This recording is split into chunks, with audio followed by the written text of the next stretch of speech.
Hello, everyone. Welcome to Postgame Live here at Buckeye Huddle.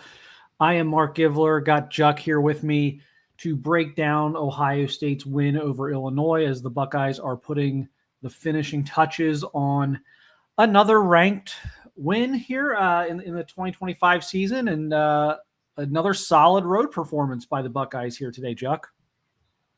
Definitely solid. The final score they're going to end up covering. Looks like here we go, ending the game here at 34-16, and that's great. And I think Ryan Day is going to get exactly what he loves out of games like this, which is, a solid win, but a lot of things to address the team about, a lot of areas that he wants to improve on, and he's not going to be happy. Which I'm excited to see his post game interview. I've loved his attitude this year. I've loved that he just feels a lot like Nick Saban. There's nothing that's going to make him satisfied. There's always going to be something he wants to work on extra hard. And despite the win, he'll have some things here. Yeah, it was a bit, I don't want to say a roller coaster. I mean, they were in control of this game from start to finish, but it felt like things kind of came and went in spurts for them offensively, even defensively a little bit. Everyone's going to wonder how they let up 2 touchdowns. They've been so dominant defensively all season, averaging just 5 points per game allowed. The Illini gets 16 today. We're able to put together a few drives there in the second half, and obviously there toward the end of the first half. But ultimately, this is a game that you come away with. You were never pushed. You were never really in a position to lose. You were never really in a position where you needed to be particularly nervous about the result of the game. And so, there's going to be some things they talk about in terms of maybe some complacency that set in there toward the end, and just some things offensively in terms of getting them, on the right page. Again, it's kind of came and went in spurts today. It looked like they were going to throw the ball all over the yard there at the beginning of the game, and then it just kind of got a little clunky there at the end. But ultimately, again, you cover the spread. You win a road game against the number 17 team in the country by 18 points, and it's going to be hard to be too upset about the end result here. Yeah, I think you make a good point that it never did feel like the game was in question. The only thing that, and I was streaming it live, talking to a lot of different Buckeye fans, and it was more about how's this going to look at the end of the game, because it might be too close. And when you're in that category against a ranked team on the road, that's a good thing. When people are just worried about, okay, how is this going to be perceived nationally? Because it just felt like the game was pretty much in hand the whole time. And certainly some things to get into with the run game. We saw, Indiana put up 312 rushing yards against these guys. We saw USC pass for 347. Ohio State, I think total 250 total yards. And I know that there'll probably be a lot of talk about the offense, about the run game, which, I think was quite a bit under their average yards per carry on the year here, which was 5.1 entering the game, just 2.9 today. So that's not great. But, nonetheless, you come out with a nice win. You covered the spread, a lot to work on. Yeah, it was a weird game for me, just because, again, this felt like this was on the verge of an Ohio State just total blowout there. Right. And by the middle of the second quarter, and then just things seemed to get really clunky. Running game, passing game, defense even was not particularly suffocating. But the one thing I will say though is, when Illinois went down there and what made it 20-10 was, I liked Ohio State's response drive there with the 14 play, 63 yards, 8-minute touchdown drive. Right. So it just felt like when they needed to do things today, they did them. And when they didn't need to do things today, they didn't do them. It was just kind of one of those things where you'd like to see maybe a little bit more urgency when you don't actually need the urgency. But yeah, I think just a kind of interesting game flow for me today. That's kind of feels like a lot of the philosophy this entire year. We're gonna give it to them when we need it. almost like holding back a little bit. But, I was really impressed with the secondary early in the game. They were just, Altmaier was not playing bad, but he was like 4 for 11 to start the game. The secondary was just all over them. IGB, I started getting nervous for a second. Are we seeing old IGB coming back here? Is he reemerging? But there was just nowhere to go with the ball. I love that we saw Devin Sanchez get tried on play number 1. He went after the freshman. Devin broke it up in his very first start, play number 1. That was beautiful to see. Of course, Lorenzo Styles out, and we had Germaine moving to nickel. Devin getting that first start. That was fun to see. Yeah, man, the defense all in all, a little bit strange, but we did see a couple step-up performances, Mark. I was happy to see Ty Malone continue to take that step up. He had probably his best game he's had as a Buckeye, I think, maybe since Marshall last year. 3 tackles, got in on a lot of plays. Edric didn't play, so he got a big opportunity. We saw Jason Moore today, Mark, first time all year, and he didn't look bad. So that was promising. Kaden, of course, another great game, another really good play. A lot to talk about here, but all in all, a good performance. Yeah, and I might as well. I always do my game ball. My game ball today is Germaine Matthews. You're playing a new position, and sure, I'm sure he practices it, and I'm sure they cross train their guys. But you're playing a new position.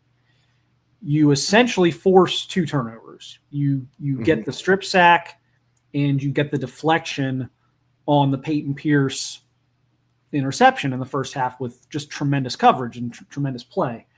And so that was kind of an easy call for me today, in a day where I wouldn't say there were like a ton of standout performances. Right. There were a couple, but I thought Germaine Matthews and his ability to force turnovers today and do it from a position he hasn't been playing this year was certainly worthy of today's game ball, kind of my player of the game for the Buckeyes.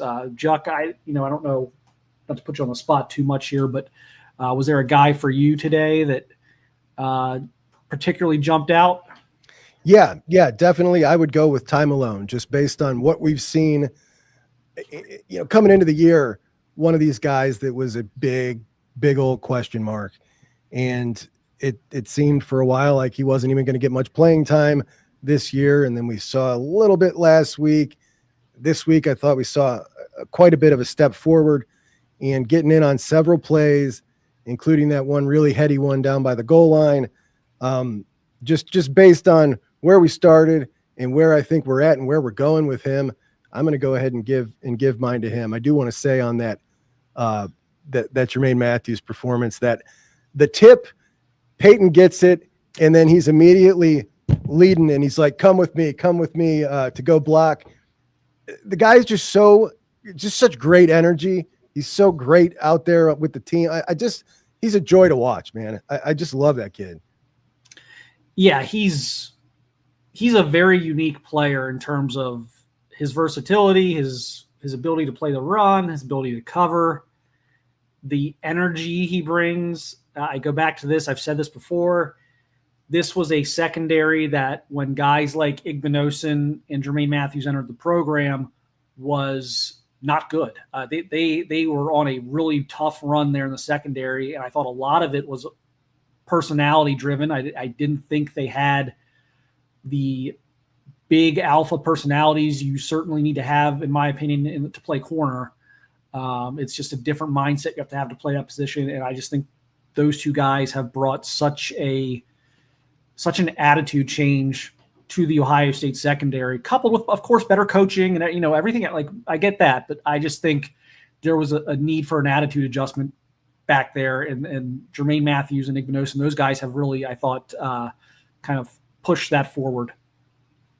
Couldn't agree more. And it seems like they've got, the Aaron Scotts coming up behind them, and they're setting the example. Sanchez, those guys have that to them. They got that swagger. I love it. Yeah, I'm curious as we wait for Ryan Day here. I don't know how quickly they'll usher him in there, but we'll will go to him as soon as they do. But I'm curious what he's going to say kind of about the offense today, just how clunky it was at times. Again, it looked like, I picked 31-10, so I'm like right in the ballpark of how the game played out. So I wasn't particularly surprised by the score or anything like that.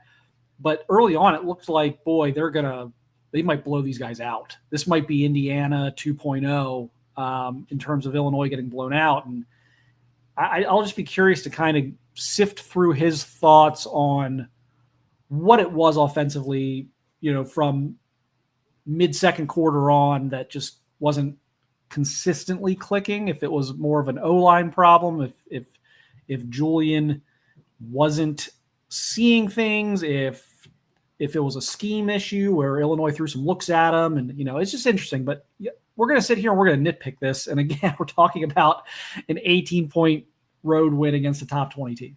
Exactly. And I think that the Indiana win is tough. It was always going to be a no-win situation coming out of this because it was never going to look like that, and everybody's going to compare it to that. Right. Similar to Nebraska last year, like Ryan Day brought up earlier in the week. But 62 plays, which is just, right about the average. They were averaging like 59 offensive plays, which is very, very low. They were 4-6 in the red zone, started off really bad and then came back, and that's good. The target's 75%. So pretty good there. The average depth of target, I don't know what it is, but it was 11 yards last week, and it felt like the offense was just absolutely kicking last week, putting some out there. Just 6.1 yards per reception today.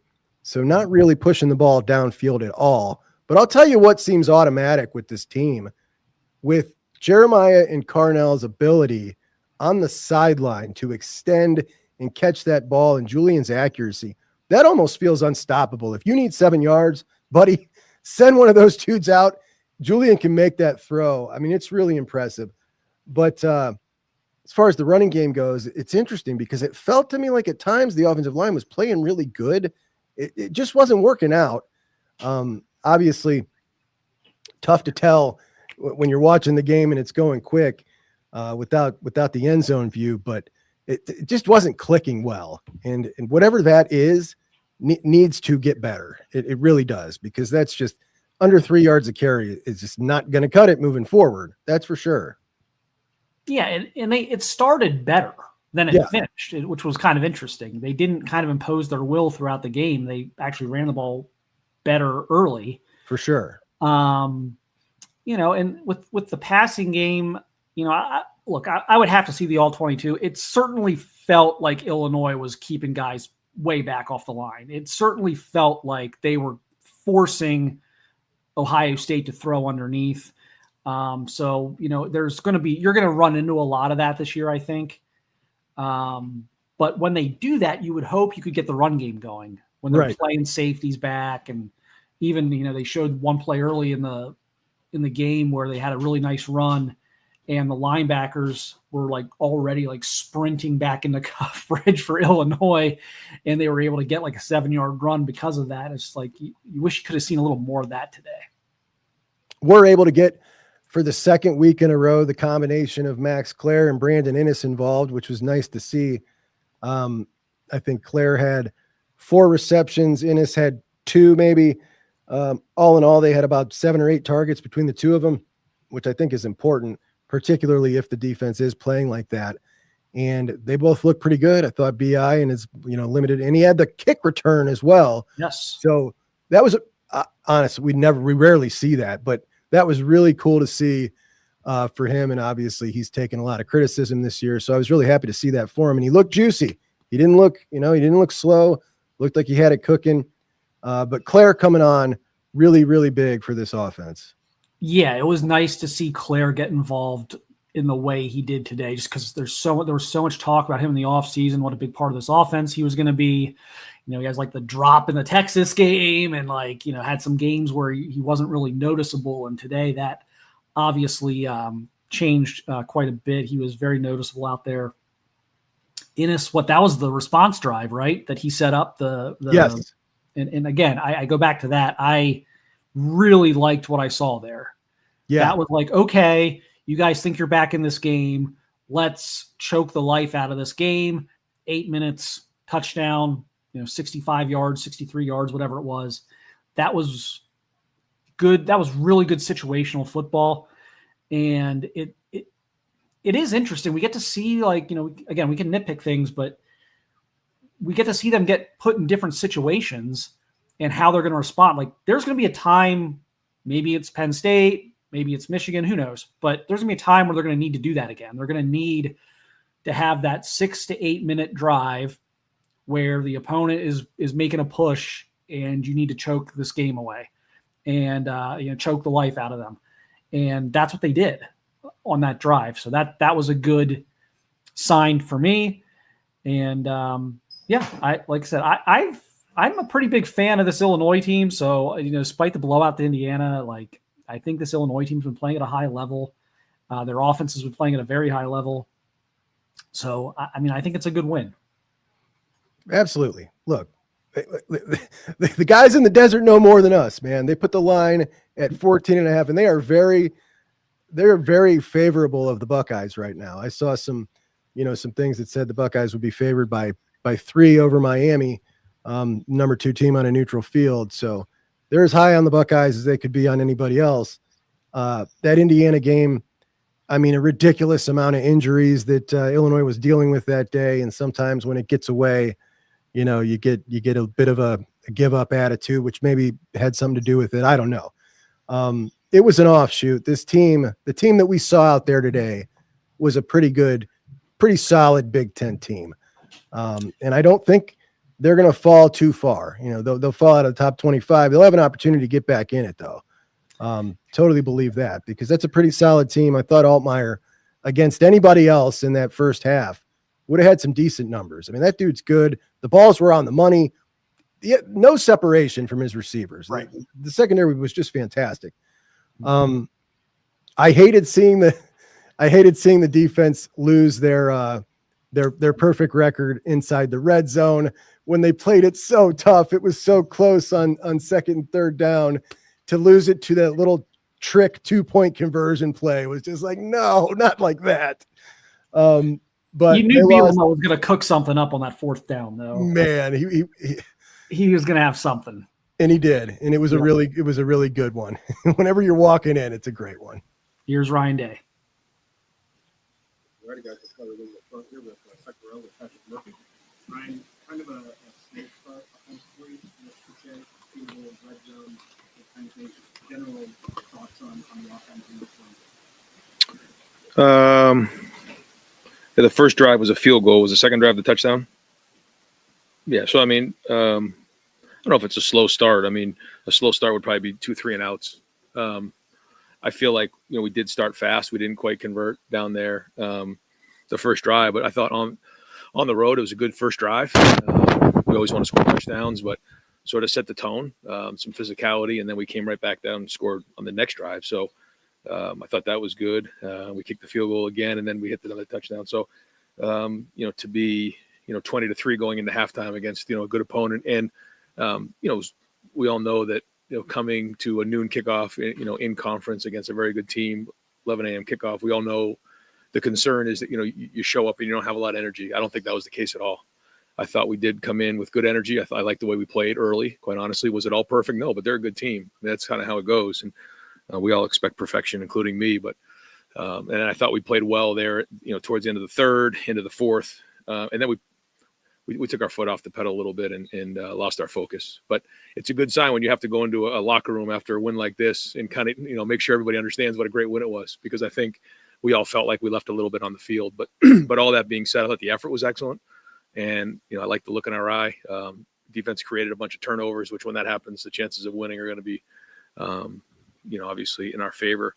And then it feels like, on offense, when the ball's, in plus territory, the majority of the day like that, certainly good things are going to happen. I did feel like we were in control of the game and again, put our, kind of lost our focus at the end, but a good win on the road against a team that we have a lot of respect for.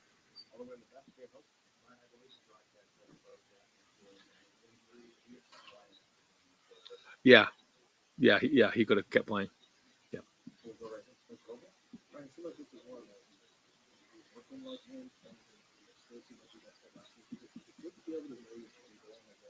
Yeah.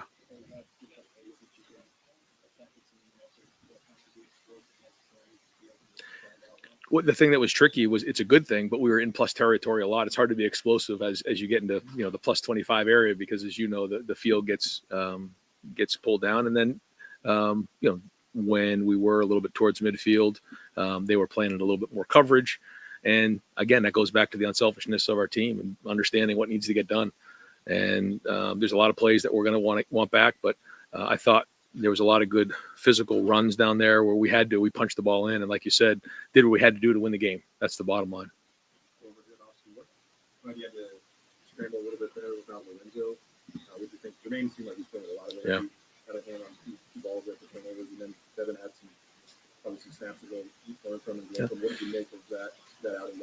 I think the first thing is, the only way to grow is to go through experiences like that. And he's right there, so the coverage is good, and he's only going to get better with his experience, and you have to play through that. But for Germaine to move inside the way he did says a lot about his preparation, because it's one thing to go do it when you're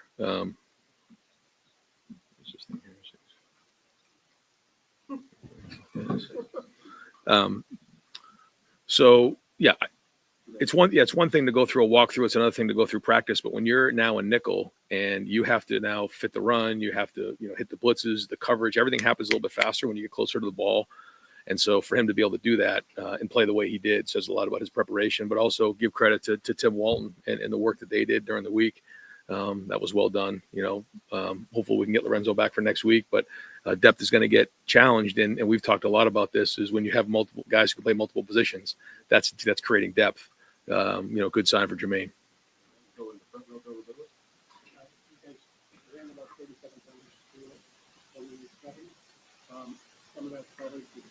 Yeah.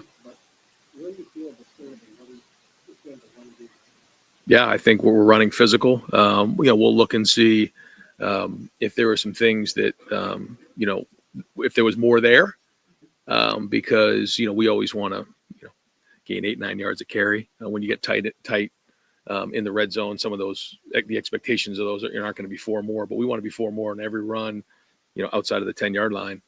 And, we need to go and look to see, is it a blocking issue?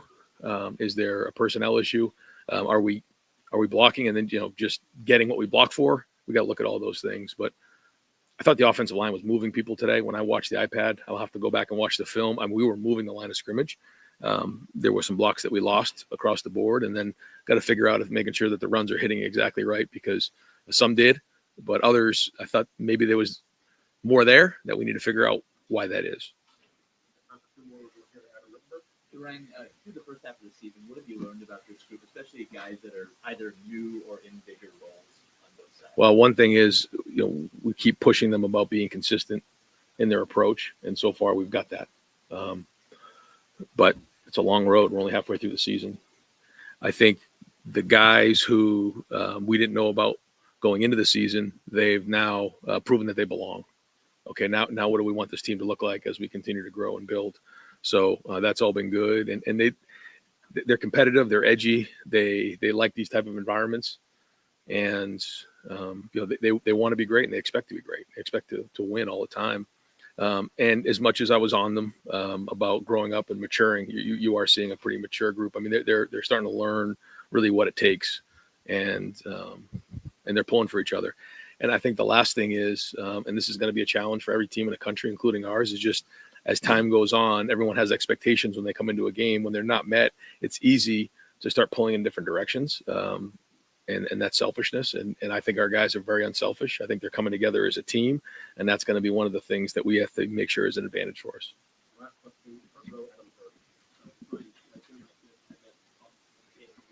Yeah.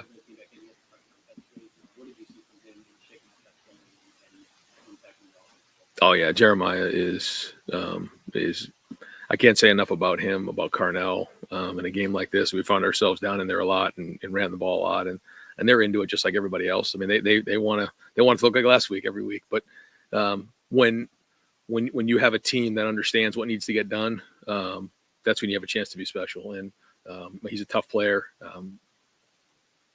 On that play, we had an opportunity to really have an X play, and we actually had two guys there to block one. It didn't happen, and so he ended up taking a shot that we don't want to see happen. But he was able to recover. He's a tough player. Thank you very much. All right, guys. Thanks. Guys, players out on the field. No update. Guys, we'll have players out on the field. Julian Sain is out there right now waiting. You can start with him. Out on the field. Everyone out on the field. I think he's coming.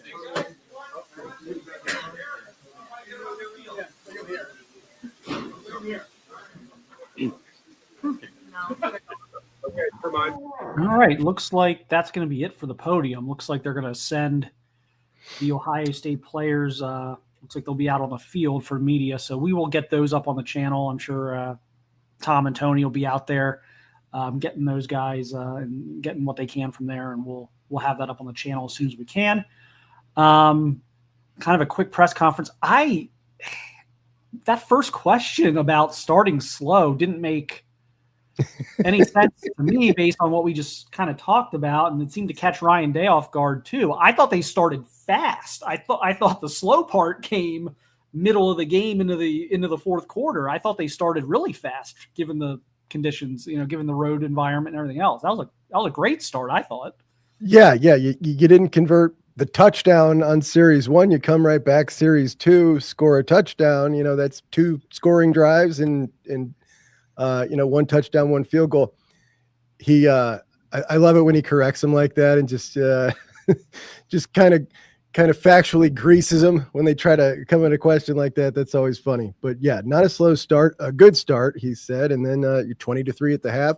He was feeling good. Mark, the overall tone of that press conference, generally I can tell how much he respects the opponent really after the game. He really respects these guys. You could tell by how complimentary he was of the team's performance, because he seems much happier than I expected he would be. Like he seems like he obviously a ton of stuff, good energy, played well at the end of the third, going into the fourth, excellent effort, controlled the game, good physical win. He's really happy with this performance, which makes me feel even better. Yeah, I think the key for him down the stretch here is going to be knowing kind of when to pick his battles. You're probably never going to go through a game where you think, boy, I wouldn't change a single thing about this game. But I think you have to kind of pick your spots on when to really sort of hammer things home and when to be like, okay, we just want an 18-point, you just want a three touchdown road game against a top 20 team. And so to me, I think he's probably just as happy as anybody in that locker room to go in there, get out of there with the win and kind of move on as the road challenges start to kind of erode here. I mean, the big one at the end of the year, of course. But I don't think going to Wisconsin is scary. I'm sorry. I just don't think they're any good. I think they're a 3-win team at best this year. It's kind of sad, but you're right. Yeah. I just watched them quit last week against Michigan, which was interesting. Using their timeout. I think these speed bump, roadblock type games, trap games are starting to go by the wayside after you beat Washington and Illinois on the road. And, everyone knows about the Penn State game and everyone knows about the Michigan game at the end of the year. So I just think the opportunities here are few and far between for the rest of the conference right now. And I think Ryan Day realizes that they just took one of their biggest roadblocks out of the way today. Sure did. You had, you had 3 big ones heading in. You got 2 of them down now with Washington and Illinois, and both of them handled business pretty efficiently. Come out of this feeling good. He said he thought they let the foot off the gas there at the end, but a maturing group, and that's kind of been a theme here for the first. And now we're halfway through the season now, halfway through the regular season. That was kind of the theme early on. We got a young group. We got to mature.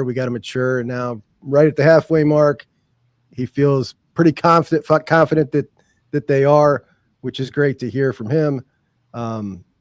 giving him those props like that is big because he's been ultra tough this year. It's been noticeable. It's been very noticeable in the way he's been talking. So happy to hear about that. As far as the run game, he sounded just as clueless as us as to what exactly were the issues. Going to have to, but he did notice on the iPads that the offensive line was getting a push, which is what it felt like to me a lot of the time. I was like, man, the line does not look like they're playing poor here. There were a couple of plays that were blown up quickly, and you obviously could see those. But the majority of them, it felt like the running game should have been better based on what we were seeing out of the line. And he said, they got to look at the tape. They got to find out what the issues were exactly. And I'm with him there. I'm just as confused. Yeah, there were like 4 or 5 like almost plays. Mm-hmm. They did like the fake end around to Tate in the red zone and gave it to Bo Jackson on the short side. Kind of a really, really neat play. And that felt like made one guy miss. He would have been in the end zone. The Jeremiah Smith reverse. Nobody blocks the guy who hits him. And thank goodness that wasn't a more significant injury because everyone's holding their breath there. But, looked to me like Searveld probably should have been the guy to pick up that block. But I thought so too. Miscommunication with him and the tight end. And, that's one where if that guy gets picked off, Jeremiah's probably bursting through that into the end zone. So there were some almost plays there. I felt like the scheme was sound. Just they weren't, for whatever reason today, they weren't connecting on some of those plays. It just wasn't, they weren't finishing the plays. Definitely was not quite hitting. On the defensive side of the ball, surprised we didn't hear anything too much about the defense. I think I didn't hear the question. I assume they were talking about Devin Sanchez in his first start there based on the answer, but that was pretty quick. Didn't hear much about Sonny Styles with a huge, quiet-ish kind of game with 10 tackles on the day. Arvell always seems to pop, but Sonny quietly just having a fantastic year, man. Yeah, they're gonna these two guys at linebacker are just unbelievable. Just in terms of their athleticism, it has been, I don't know when the last time I had 2 guys like that at linebacker. And I even go back to those great linebacker cores they had with guys like AJ Hawk. AJ Hawk was not the athletic marvel that Arvell Reese or Sonny Styles are. It's just so rare to have 2 guys like that in the same linebacking core. And I think both of them are going to be very high draft picks this year. I saw Dane Bugler just did his top 3 at each position. He had at linebacker Arvell 1, Sonny 3 for the draft. I was like, wow, that's ridiculous. Wow. They're exactly what the NFL want. I mean, they can rush the passer, they can cover, they can just, they're 6'4", and just their length. It's so hard to throw down the middle of the field on this team because you have Downs back there, obviously, but you have 2 6'4" basketball player, athlete guys with these ridiculous wingspans and this burst and the athleticism. I don't know where you throw the football in between the hashes against this team. After hearing PJ Fleck last week after the Minnesota game, that press conference, which was just what do you do? I'm excited to see what Bielema has to say after today, because it's really revelatory when you hear these guys that have been, longtime coaches talk about this defense in particular. Obviously, the Illini with a little more success than Minnesota had. They're a little more talented too, but curious to see what he's going to have to say about this performance here. Yeah, and from the Illinois perspective, they had to keep this thing. They could not let this thing get off the rails. No. If they lose, let's say they lose 40, let's say this game kind of takes a little bit of a turn and they lose 41-10 or something like that, they're probably out of the playoff at that point. Because I just don't know that they have enough. They have a really nice schedule down the stretch, but it's not going to give them a whole lot of quality wins.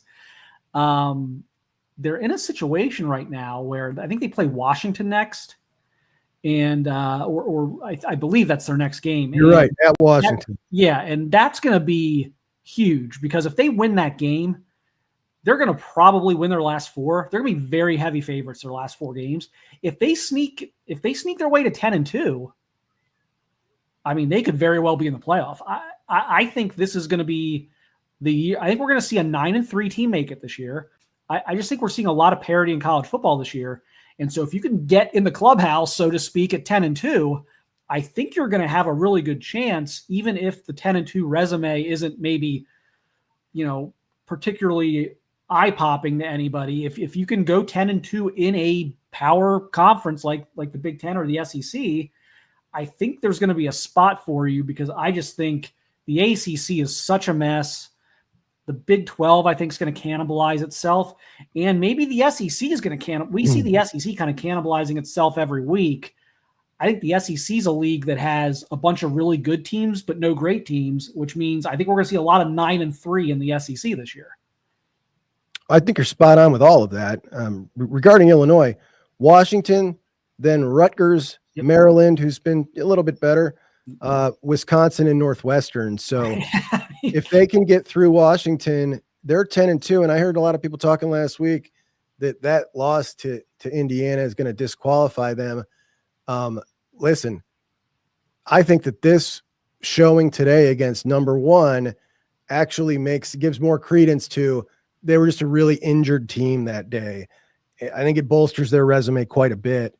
So at 10-2, no, I don't think they're getting left out at this point.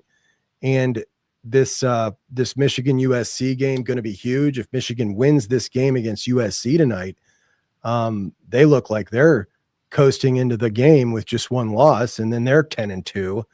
And in that case, obviously we got the banger right now between Indiana and Oregon. If Indiana hangs with Oregon and they can lose at Penn State, and the league is looking better and better at the top. It's going to be a really exciting showdown here at the end, man. Yeah, I even made the comment, like, I didn't think now this was before Penn State did the unthinkable at UCLA. Right. I thought there was a path to getting 5 teams because of how bad the ACC is. And I don't know if the Big 12's as bad as the ACC, but there's just not, who in the Big 12 is going to have these, marquee wins or this resume that we're going to be like looking at like, oh, they got to get in as a wild card. Like, I don't know that there's going to be a lot of teams from the Big 12 that are going to do that. And then I think the SEC is going to hand us a lot of 9-3 teams come December. But of course, now Penn State goes out and does that to UCLA, and maybe that comes off the table now because Michigan USC kind of feels like a potential elimination game just because of what would come after that. Like if USC beats Michigan, Michigan's, going to have to run the table. If Michigan beats USC, USC is going to have to run the table. And USC and Michigan both play. They play Ohio State at home and then at Oregon respectively for those 2 teams at the end of the season. So they're going to have some. SC's got to play Notre Dame too. Yes, and USC's got to play that. By the way, nobody wants to play Notre Dame. Nobody wants to be the 5 seed playing like 10-2 Notre Dame in the first round of the playoff, because if Notre Dame figures out their defense, this is the best offense they've had in a really long time. Yeah. And that's not a team I don't think anyone wants to host for a first round game. Got to keep an eye on Nebraska too, Mark. It's a little interesting there. They got Maryland, Minnesota, Northwestern, USC, UCLA, Penn State, Iowa. Definitely some games there. But, the Penn State one, which originally looked like, all right, that's probably an L. Who knows now, right? That's their second to last game of the year. They might be in total give up mode at that point. So they can afford one more loss if that comes against USC and they can handle Penn State and Iowa. Who knows, man?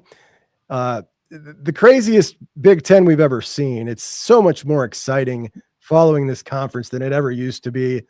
This is just it's just a whole lot of fun. It's just way more fun than it used to be. Yep. And, even like I'll throw another team out there. Like if they can reel off some wins here and they've got some games coming up that would really bolster their resume. Washington. Yeah. They're 5-1. They've played Ohio State tougher than anybody except Texas. Damon Williams just threw up a 400 and 100 game last Crazy. night.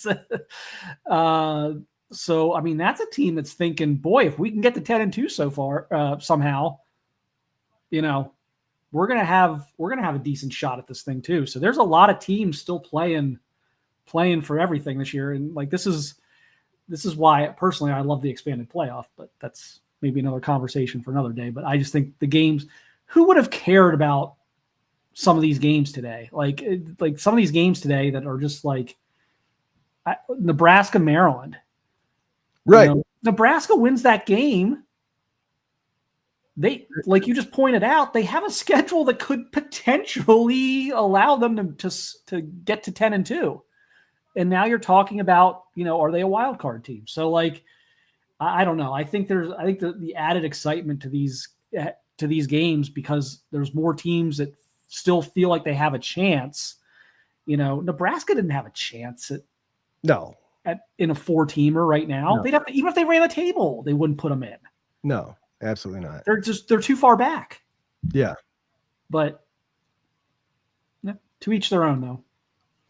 How about Washington scoring every single possession against Washington State, who goes down and gives a real game to number 4 Ole Miss today? That one is going to be a big talking point here this week, I think. and this is what I get back to with the SEC. Who is the SEC's best team right now? Is it the Alabama team? No. Is it the Alabama team that got beat up by Florida State, who's no good? Is it Ole Miss, who has had some pretty egregiously bad showing so far against Washington State and Kentucky? Like, two of the worst teams on their schedule have given them a scare. I mean, are we believing in Ole Miss right now? Are we like the team I thought, and we'll see what happens today. The team I thought was maybe showing some signs of it was Oklahoma, because Mateer was playing pretty well, and I think Oklahoma might have the best defensive line in college football. They have a very, very good front four. They sacked Auburn 10 times a couple weeks ago, and I was like, okay, maybe Oklahoma is, but what if Texas beats Oklahoma today? I mean, what is that? I mean, I think the SEC is going to give us a lot of 9-3 teams. I think they have a lot of good, not great teams. Yeah, no doubt. Listen, I'll honestly, if Indiana can really hang with Oregon today throughout this game, I wouldn't be surprised if the 3 at the top of the Big Ten aren't the top 3 teams in the country, the ones that would give the best matchups to anybody. I think that Alabama might be their best team down there, but I didn't get to really watch that Missouri game at all today, other than see the highlights. But they feel to me like just the combination of talent and the way they're coming on, the way they're playing offensively with Grimm, it's starting to feel like things are coming together for them outside of that ridiculous loss in the beginning. But I was with you with Oklahoma. They've got a schedule that it's so tough that they're easily in at 9-3, I think. It's just ridiculous. Or is it really that ridiculous? Is it just like, that's just the way it feels when we look at all those teams at the beginning of the year? Yeah. And maybe it's not quite like that. It is tough, man. The way things are changing so fast to get a gauge on this, even from, 3-week increment to 3-week increment during a season now, because of how much these teams change. We just can't keep up with all the change every off season. But again, it makes it a heck of a lot more fun for sure. And I just think Ohio State is so, especially this particular team, is so well equipped for this format. The depth they have, and I'm certainly obviously not wishing any injuries to test this, but the interchangeable parts they have. They're playing 3 running backs. We know they don't play a ton of receivers, but we know the guys behind their receivers are pretty good. we know Mylan Graham and Quincy Porter are going to be pretty good. They play 5 tight ends. They've probably got 8 or 9 offensive linemen they trust. Yeah. We're starting to see the number 2 defensive linemen emerge with Smith and Malone and those guys. They've got 4 linebackers that could probably play at an all Big Ten level right now. Yep. And then we watch them, we watched Lorenzo Styles Jr. not play. Oh, we're just going to move Germaine Matthews into the slot and have him be like maybe the best player on the field today. And Devin Sanchez comes in and Aaron Scott comes in and plays the other corner. And it's just like, you're potentially redshirting Malik Hartford and CJ Hicks because you just can't find enough snaps for them this year. Like they're so well equipped to handle the grind of the long schedule now. This is going to be really interesting for them. I don't see the same caliber of depth around the country when I watch the other teams. I think there's a lot of other teams that if they sustained an injury or two would be in really deep trouble. I think you're absolutely right. I think this goes back to not just fantastic allocation of funds and how they've kept the roster together, but so much of the culture. And it just almost feels like there's a lot of places where it gets to a point where, one guy might be ready to leave in the transfer portal and you probably got, well, how much you going to make? And that's the discussion. And that's how that goes. And several guys leave. And at Ohio State, if that comes up, it's like, no. Like, come on. And it's like, it just is different, man. It's different. The fact that they didn't lose a single guy in the spring portal, that's not just allocation of funds. That's culture. That's people wanting to be here, loving where they're at, seeing the vision set from leadership, seeing the stability at the top of this organization. Now that we're in year 7 with Ryan Day, now that they've seen all the proof of what you can do playing here, not just winning at the highest level, going to the NFL, like it just feels like the best run program in the country. And when we look at how the sport is structured at this point, where there isn't as much advantage being Ohio State as there used to be. That's right. This is where it matters most to have a coach like this and a culture like this. And what we never really saw coming might just be the biggest advantage in the whole damn thing. Yeah, they've navigated all the chaos of the last 5 years better than anybody. There are schools that just are struggling with the new landscape. There's other schools who have tried things. You look at someone, we'll see how they finish out the year. You look at someone like Texas A&M, what they tried when the NIL was at its birth, and how damaging that was to their program for about a 3-year period. It feels like Mike Elko has come in there and done a really nice job, but Ohio State could have easily gone that direction. Yeah. It speaks volumes about how I think this was the perfect time to have an NFL guy like Ryan Day, because we are very close to the NFL model here. And he understands that from a roster building perspective, from a pacing yourself perspective, and how he handles like the running backs, for example, and just how he knows those intricacies of like every week is more wear and tear. What are things we can do throughout the season to make sure we're as fresh as possible come December, and that we don't have this roster of like walking wounded in December. And like, you're never going to avoid like the big injuries. Those are going to happen, but it's like the way I think he learned. And I think part of that is now he has the depth to do it, but it felt like for 2 years, Trevion Henderson was just never healthy. Right. And it's like, I think he learned so much of that in terms of, you see how they're prioritizing having a number 2 and number 3 running back now. Like they didn't need to go get CJ Donaldson, in my opinion. But just having that as an insurance and having that as allowing them to not have to put everything on 1 or 2 running backs, allowing them to spread those carries, to spread that contact, and just everything else they're doing. When you look at how they handle their depth with the portal, and let's bring in some linemen. Let's make sure we got 8 or 9 on both lines. Let's make sure we have, they would have taken another safety if they could have got, like, there's certain positions where it's like, we may not be he may be starting for everybody else. We're just bringing him in so that we've got, an extra body there and we can kind of rotate. And just the way they're managing the roster is just really, really, it's just so good right now, though. I think they're doing a better job of roster management than anywhere in college football right now. there's no doubt that there are other top programs really studying what Ohio State's doing right now. They seem to be the kind of the gold standard here. Even when we look at programs that, have spent a lot more money and can spend a lot more money like that, that's clearly not what it's all about. When you look at Ohio State, who's not, certainly up there, but when you look at the things and, when we follow recruiting and then the way this has gone the last couple of cycles, been a lot of guys that would have previously been Ohio State guys that weren't, that didn't end up that way. That they're still just getting through it, best of the best when it comes to the roster management. They've really only had one big whiff in the portal for the entirety of and that's just going to happen because you don't got enough time to obviously it's going to be even worse now the way they've got with just one window in the middle of the damn postseason.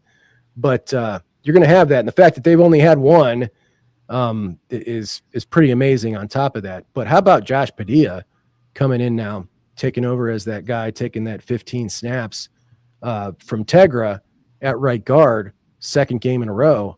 Pretty damn cool to see that from the backup center, hometown kid who's been in the program and now has earned that. And that's only going to help him when he eventually is the starting center, which I think he will be. But second game in a row, and he played pretty well. I thought that was really interesting when we saw it last week. Didn't know if we'd see it again, and sure enough, we saw it again today. Yeah, and again, they can certainly become a better running team or certainly a more consistent running team. But I really think, again, how many years have we looked at their offensive line and thought, well, their starting five's fine, but boy, if this happens or that, I truly believe they're 8 or 9 deep on the offensive line for the first time in a really long time.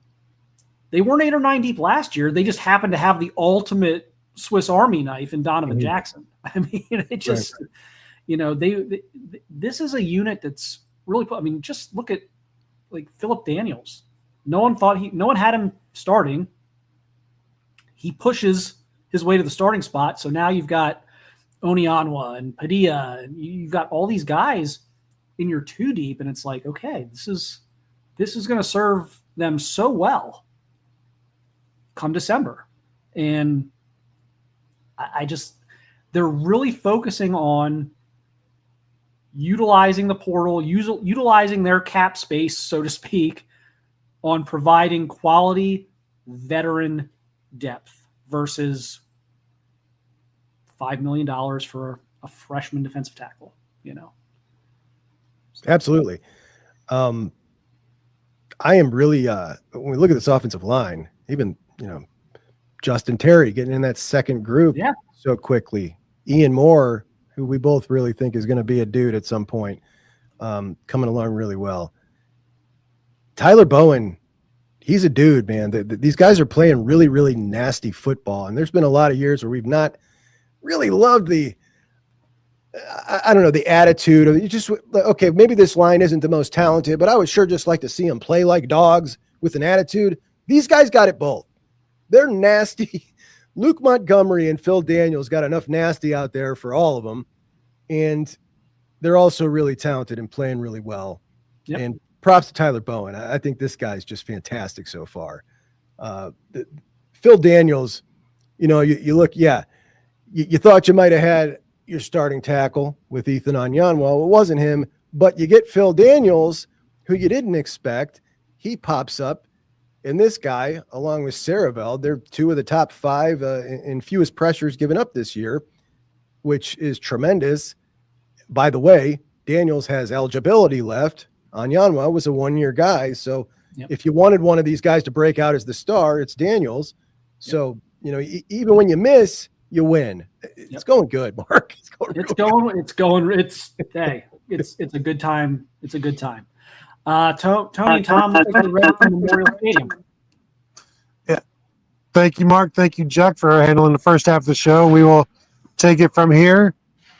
Hello, everybody. Welcome to the Buckeye Weekly Podcast. I'm Tony Gerdeman here, as always, with Tom Orr. Tom, how's it going? Tony, the internet here, a lot like both teams' performances, a little uneasy, a little uneven, but okay so far. We're gonna give it our best effort. The internet has been fantastic at times, and then as we're getting ready to go, it's like, we don't know.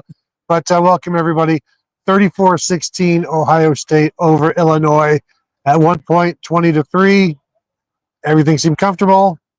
Good night, everybody. And you end up with a 34-16 game. This is, Tom, to me, I was thinking about this.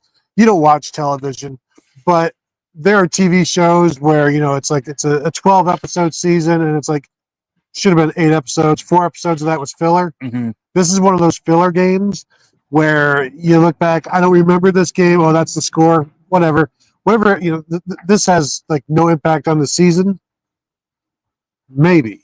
Because there's some things here that are concerning. Yeah, there are definitely some things here that were concerning. And you said 20-3. It was also 34-10 at one point. And, 34-10, they had the ball with a 24-point lead at one point, and it was like, well, this is going to be, they'll go on, they'll score one more.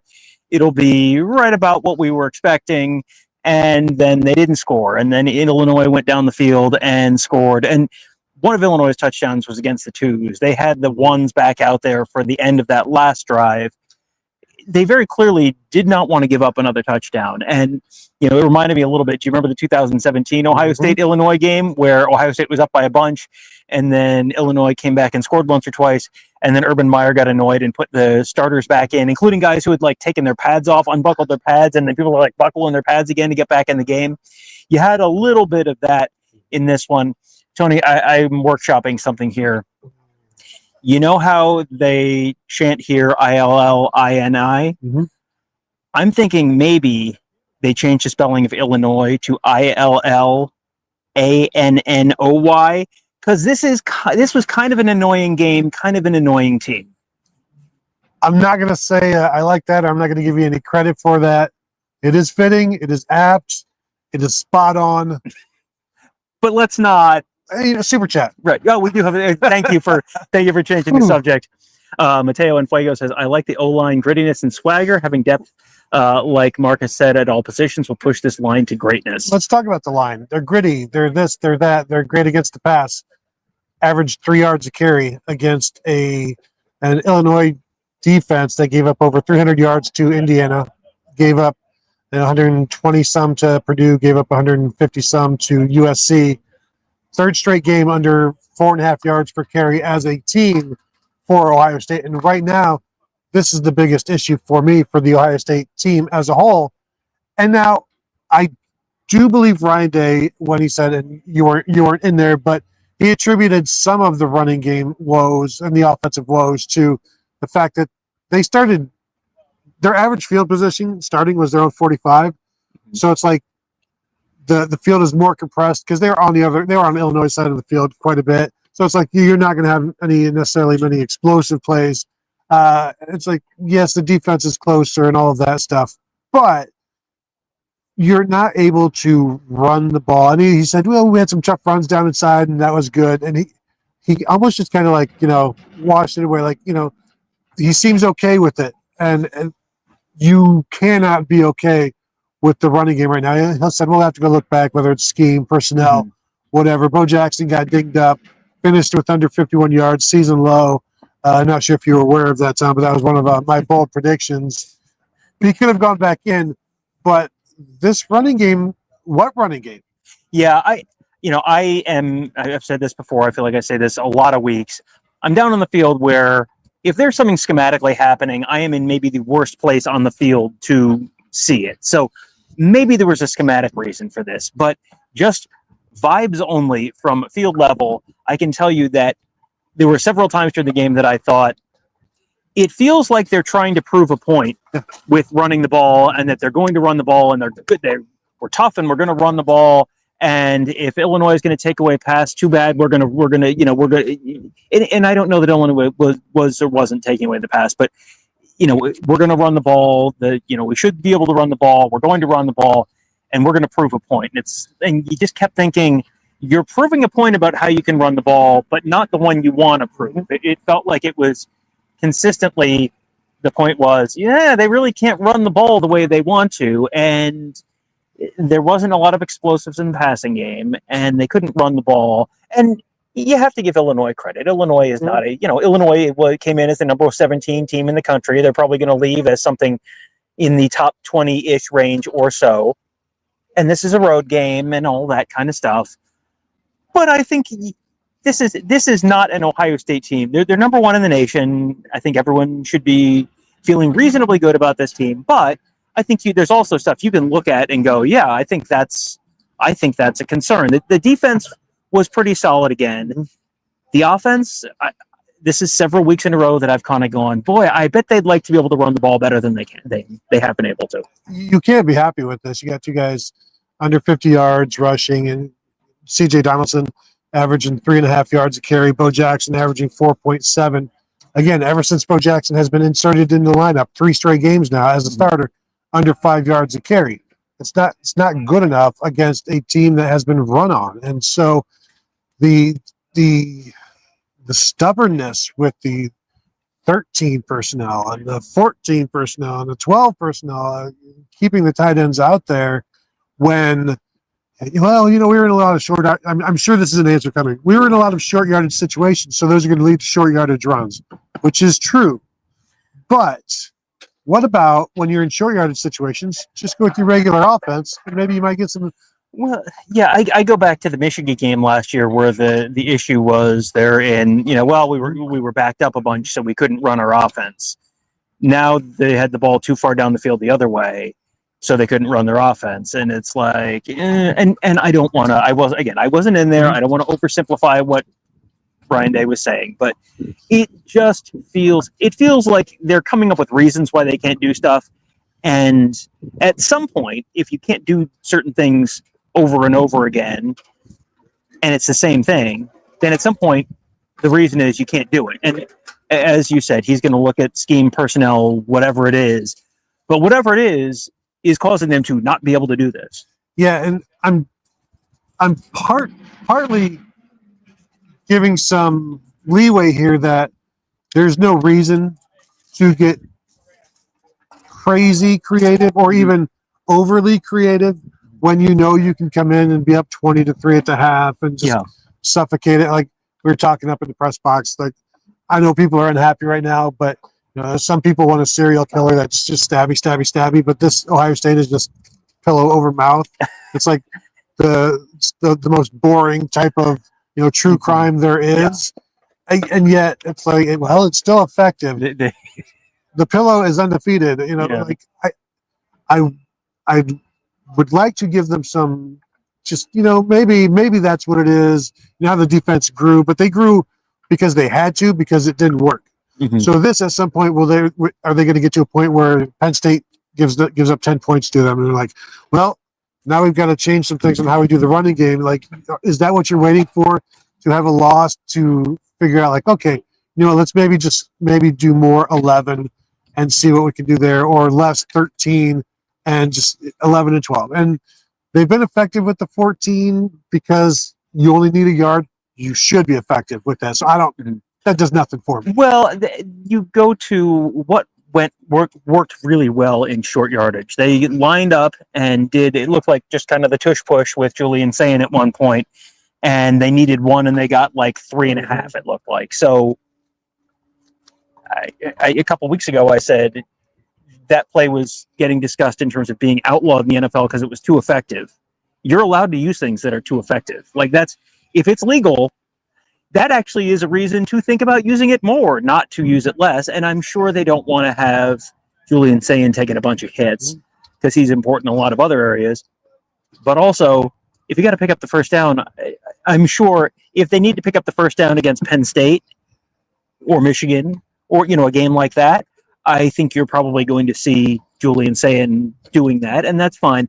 This was a game where Ryan Day coached a lot of this game like, well, we're going to win this game. You're on the road against a top 20 team, and we're going to win this game, so we're going to coach it a certain way, and you're not going to sweat all the little details. You're not going to worry about style points is maybe a better way to put that. But also, you kind of want to see some of this stuff happening a little more consistently. You'd like to see it happen before they get to Penn State, but maybe it doesn't happen until they get to Penn State, because next week you're on the road at Wisconsin, who is not very good. And then the week after that, if you're wondering what the noise is, they're loading the Ohio State equipment truck about 100 feet that way. And then if the week after Wisconsin, they're off. So they have time. This was one of the games that was one of the 5 losable games that we had on the schedule for them before the season. They're through 3 of those right now, and they're 3-0, and none of them were close. They covered. They covered. They not only won, but they covered in all 3 of them. They won by, technically this was 3 scores, because they didn't get the 2-pointer at the end. They won the Washington game. They won the Illinois game by 3 scores. So they've done what you wanted. If you told people before the season they're going to beat Texas by 7, they're going to go on the road, they're going to win, they're going to beat Washington by 18, they're going to go on the road, they're going to beat Illinois by 18, everyone would have taken that with a smile on their face. But now watching it, it's like, well, not like it's this. good. No, not like that's fine, but not like that. But this is also a game that is immediately forgettable once you move on to the next game. And I promise you, go through and look at all the Ohio State national championship teams, non-national championship teams. You're going to find 3 games like this every year. Oh, the Minnesota game from last year. Yeah. The Minnesota game from last week. I mean, well, it'll be out of your brain so fast. It'll be like, did they play Minnesota that year? What the 24-17 Minnesota game, was it 2 years ago? Like, yes, the next to last week before the Michigan game. Yes. Here's one, Tom, that let me see how you feel about this one, because I thought this was, I'm not going to say anything. A member of the media, I could give his name, but I'm not going to throw him out there like this. He was sitting next to me. Can I guess? No. Yeah. And he was like, I was thinking to myself, and I set it up in the press box, this is a very Kyle McCord game. And he looked 34 points. That's about, that's Kyle McCord offense. But also, I'm wondering, as you're talking about Julian Sayin, we're talking about him, how much is he being limited by all of these tight ends? And what is happening to his ability to spread the field when it's so compact, or you've got 2 receivers because you got other guys staying in, or just is the passing game being limited by the number of tight ends? Certainly it is, because there was one, it was the tight end, the shovel pass to the tight end.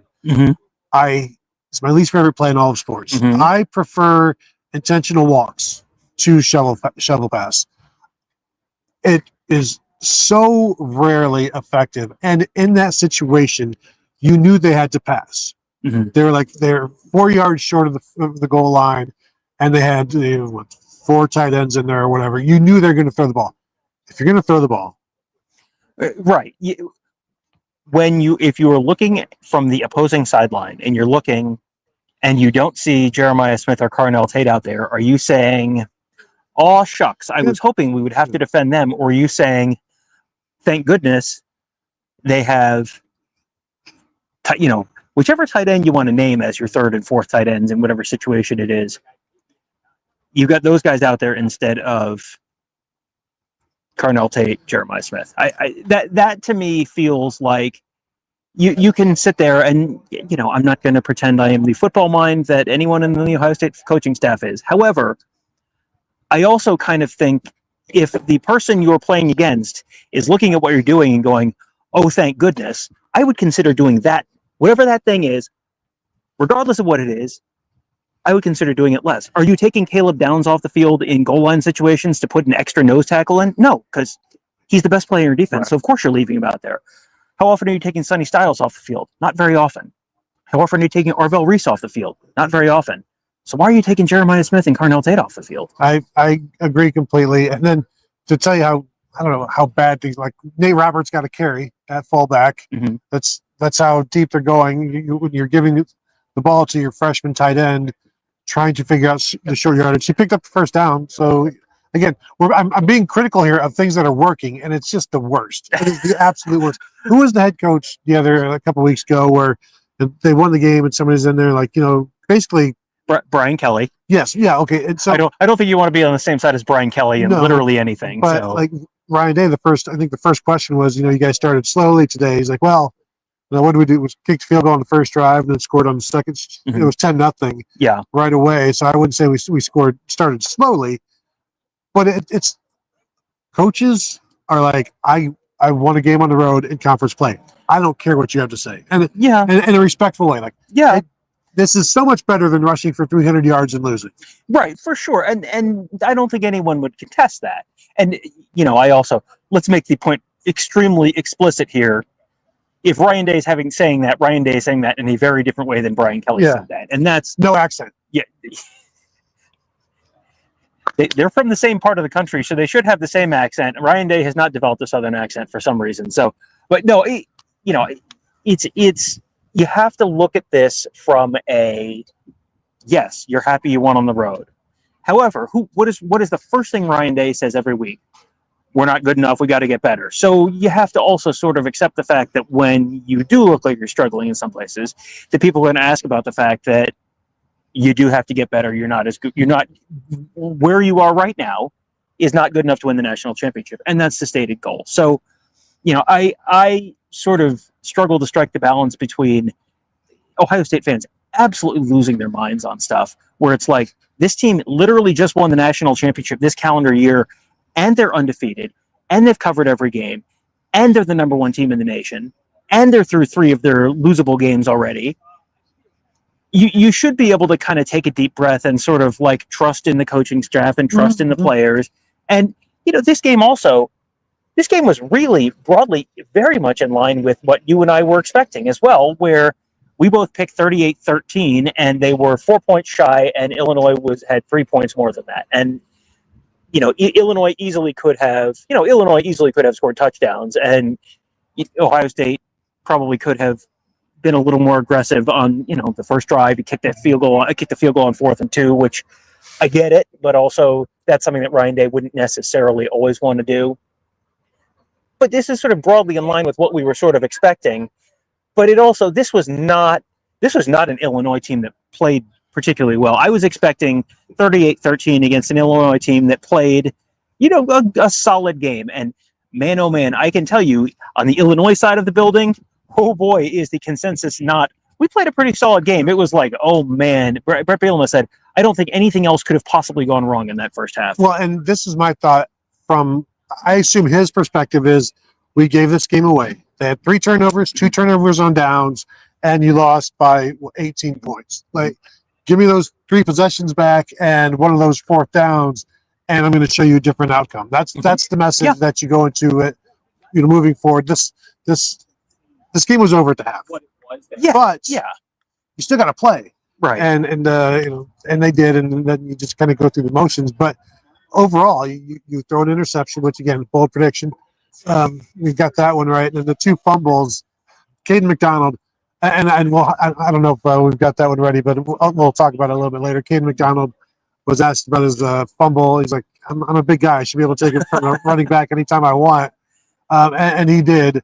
But Illinois gave the ball up, and I want one quick thing back to the running game, because this is something that Ohio State needs to get better at the running game. How do you do that? You work on it in games. Like, you work on it. Because, Tom, right now, this running game, if I set the over-under on rushing yards against Michigan at like 82.5, because they're not rushing for 100 yards against Michigan or 150 yards against Michigan right now. No, I think with what they have right now, no, they're not rushing for 100 yards against Michigan.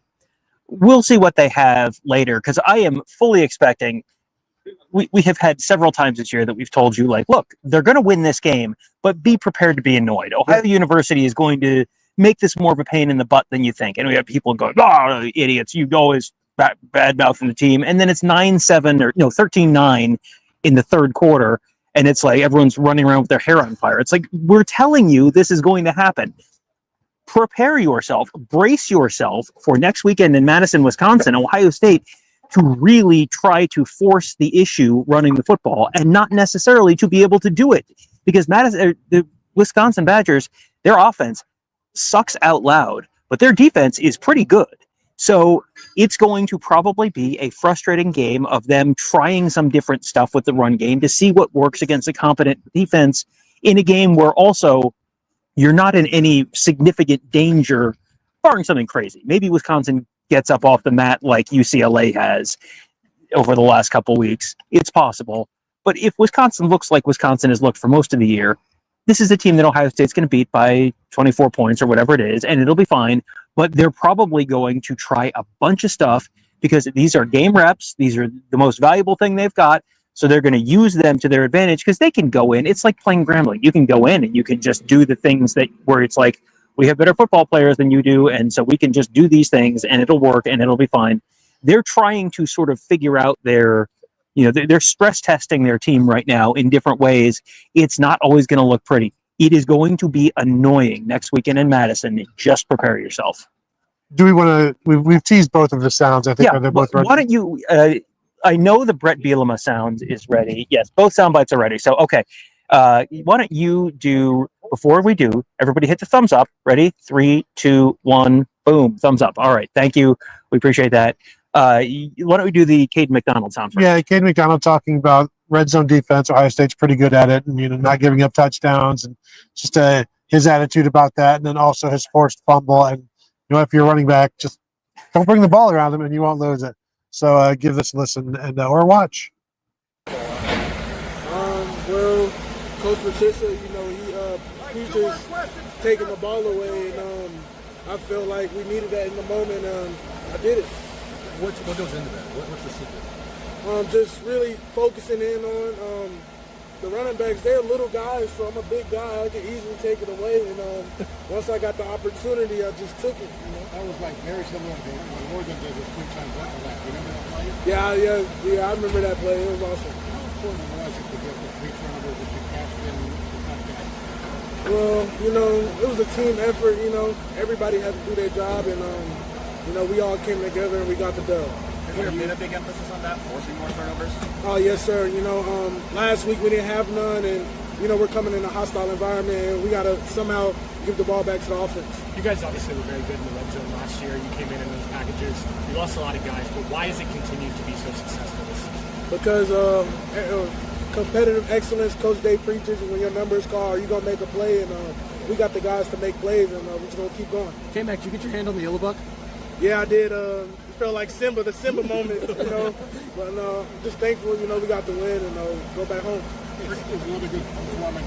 16 points that you gave up obviously the most this year.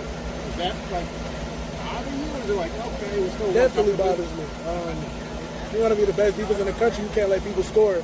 So we got to get back to work tomorrow. We got to just keep going. For you personally, just to make as many big plays as you've made this year, just what has this first half of the season felt like for you? It just felt like a roller coaster, just coming to work every week and practice make perfect. If you have a good practice, you're going to play good in the game.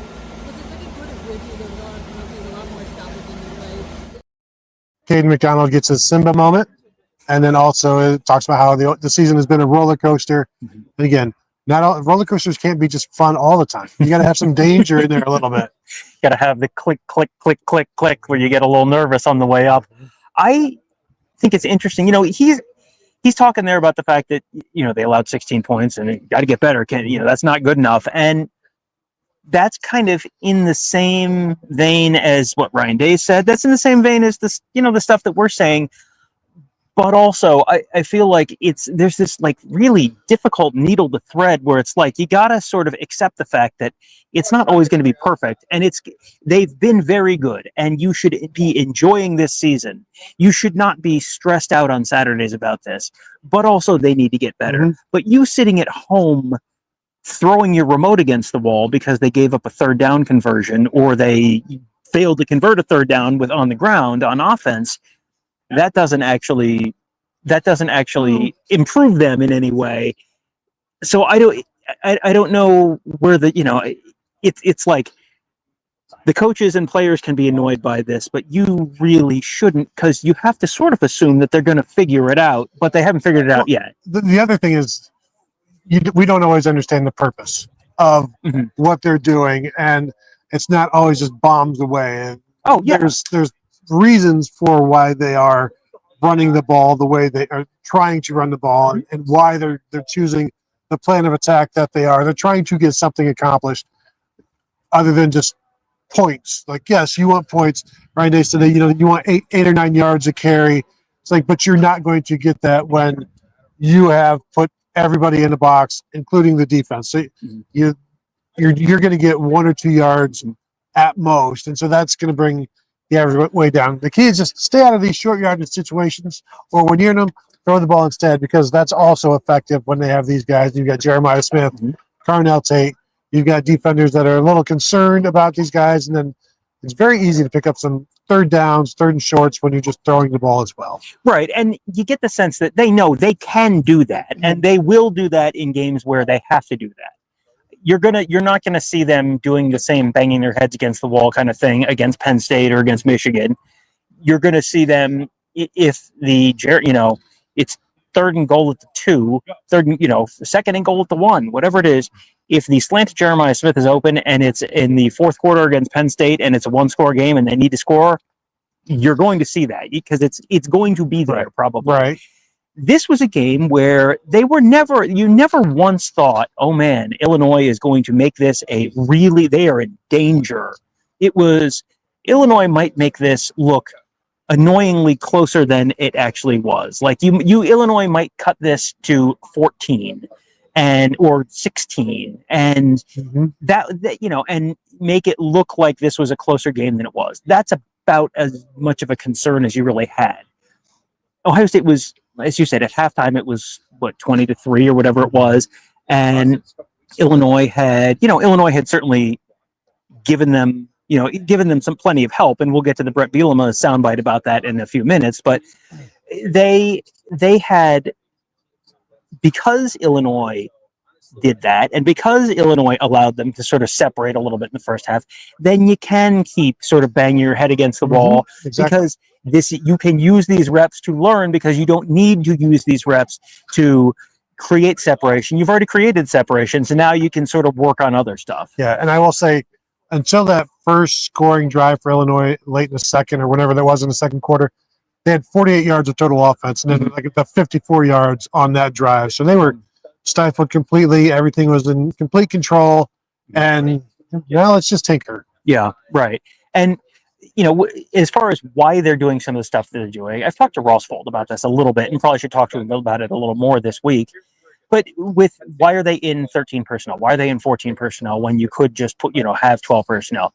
He talked about the fact that you can create some different blocking lanes. You can create some different angles and short yardage, that kind of stuff, by having guys more compact and not as spread out. There are reasons. They're not just doing stuff because you are smarter than them at football sitting on your couch at home. This is one of these things you just kind of need to remind yourself every once in a while. And I'm sure lots of people in the media probably need to remind themselves of that as well. But it's not you. Never you. I was looking at you. Oh. But it is something that is frustrating, but there is generally a purpose for the frustration. Yeah. I do want to get to Brett Bielema. He had this is going to be sort of 2 sound bites back to back. The first question was just about Ohio. It was an interesting thing because he was asked about the pressure on Ohio State to be perfect, and the answer went a totally different direction. But one of the things that he brought up was that tempo was working for them and they should have used more tempo. And later on, he talked about the fact that running tempo slows down the numbers of looks that you get from the Ohio State defense. So therefore, I'm guessing you're going to see more opponents running tempo. So the first question, you'll hear kind of a follow-up question as well. That's Rob Aller from the Dispatch, where the follow-up question, if it's kind of hard to hear, is about Ohio State playing conservatively because they have the defense they have and they don't have to go absolutely pedal the metal all the time. But first of all, the pressure on Ohio State to be perfect. Well, I think, there are 5 games into it. I knew I actually wanted to go Temple the whole freaking game because they couldn't do with it, right? Like we were doing a lot of really good things. So in retrospect, I think we could have done that a little bit sooner, a little bit quicker. Our quarterback's really good with it.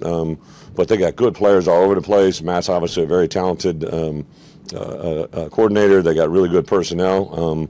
But it seemed like when we went tempo that things really began to work our way. We just needed to go to it probably a little sooner, a little more often. They've been playing in Columbus, just saying it's almost trestle ball. Mm-hmm. They're playing a little more conservatively than people would think. Is that the luxury that a defense like that can give you? I don't need to give Ohio State any advice. They're doing really good. They're ranked number 1 in the country.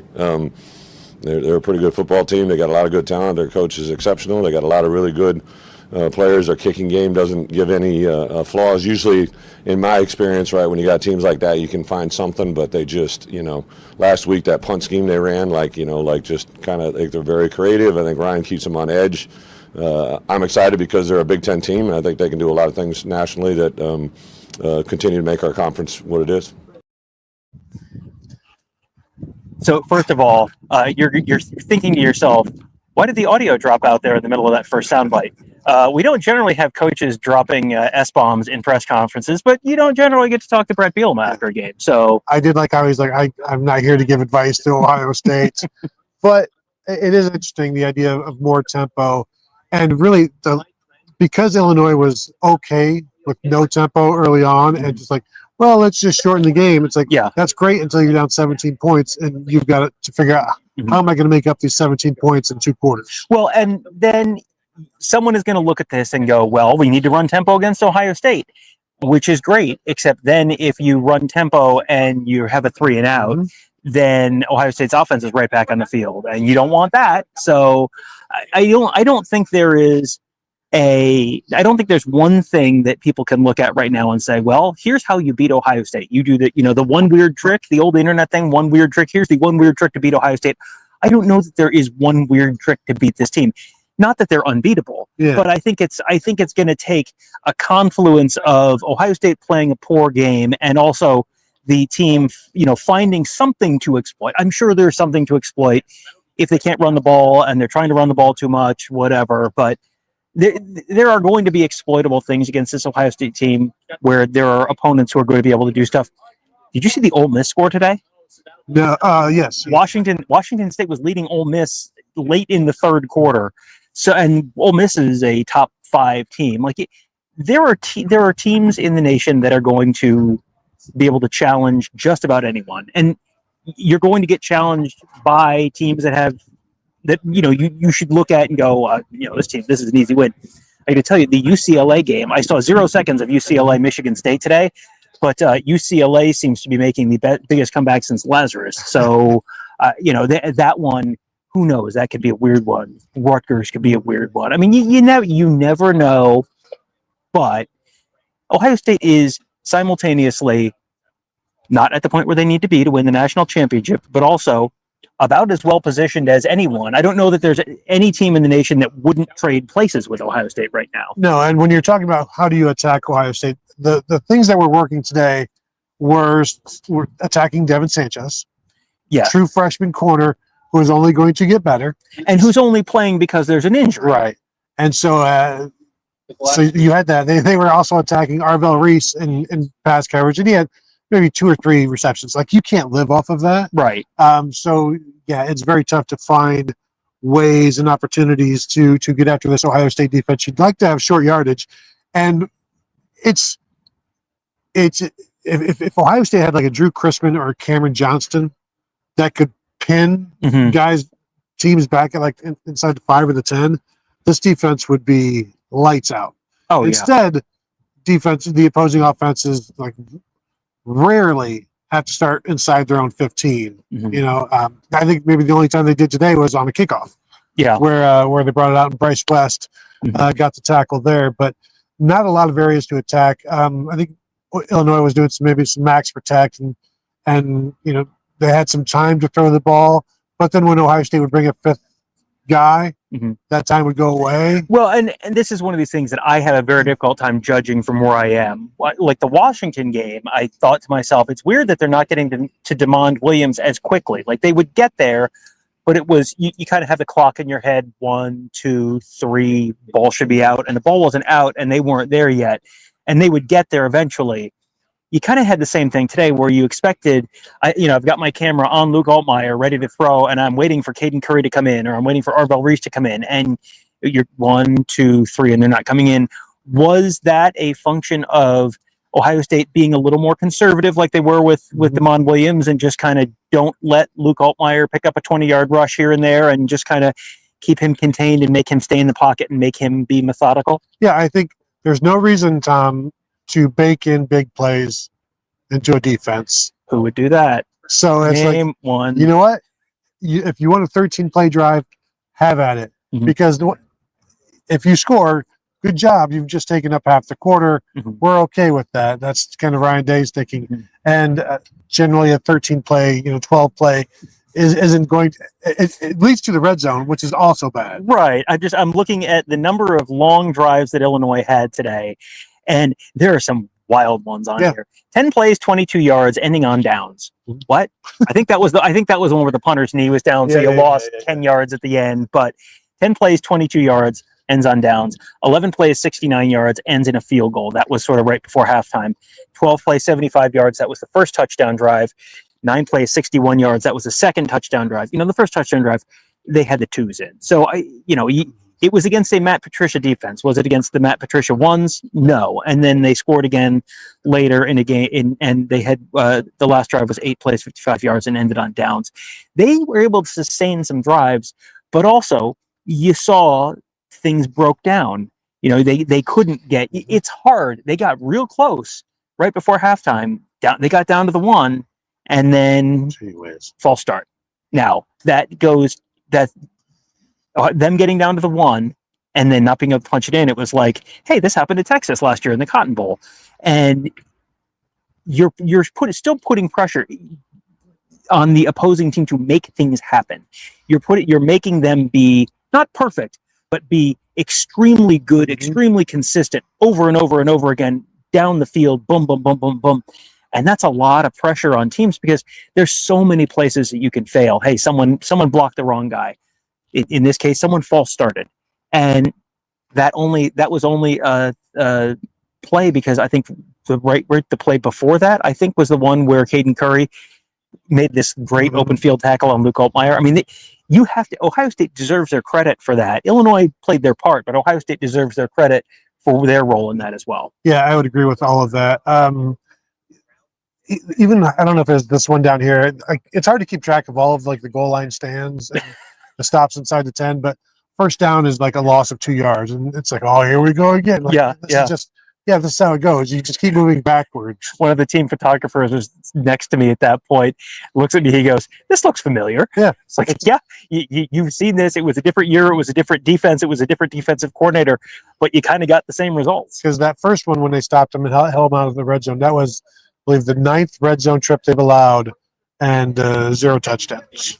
Yeah. So now I don't know if they allowed 2 red zone touchdowns in this one. I think so. I don't think they scored a one from super far out. I don't believe. So I think they may have, but again, the game was, as we know, over. But it's still it was a nice stat until it was no longer nice, and now Ohio State amongst the pores by giving up some red zone touchdowns. Yeah, it's one of those stats that means everything until it changes, and then it doesn't mean anything. It's just numbers. So it's just stats, garbage stats. Yeah. Anything like Davison Igbenogson. So he came out and talked afterwards, and Dan Hope from 11 Warriors said, "Hey Davison, four pass breakups, 4 PBUs. What do you think of a performance like that?" He's like, "I had 4 PBUs. Stop throwing at me." And then he looked for the next question. And Brett Bielema, I don't think it was one of the sound bites that I used, but he at one point talked about Ohio State being physical with their receivers. And there was one play where Ohio State got called for one, and that was the Germaine Matthews one. There was another one. I think there might have been there was a Germaine Matthews one late. Was there another one early was there another one early? IGB could have been called for one early. Well, he could have been called for one early. There was one where he didn't get called for one, and there was like a really obvious makeup call a couple snaps later. I don't remember if it was a pass interference or not, but you know what the difference was between the ones where they didn't get called and the ones that they did get called? Is he looking back?